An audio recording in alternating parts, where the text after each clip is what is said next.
Mwaramutse. Uno munsi turabire hamwe icari co capitalisation, imvugo ikunze gukoreshwa mu bijanye n'isoko ry'imitahe.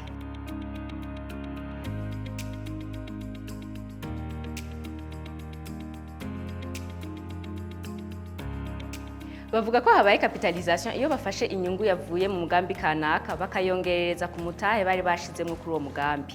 Uko igihe kigenda kirahera, uwo mutahe ugenda uriyongera kubera ya nyungu igenda iravyara izindi nyungu.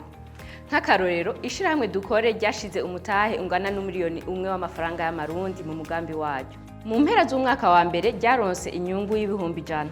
Ivyo bihumbi 100 bace bahitamwo kuvyongereza kuri wa mutahe ucungana n'umiliyoni umwe n'ibihumbi 100. Buri mwaka inyungu baronse bagenda barazongereza ku mutahe. Ivyo nivyo bita capitalisation. Ubukurikira tuzorabira hamwe structure de financement. Murakoze naho ubutaha.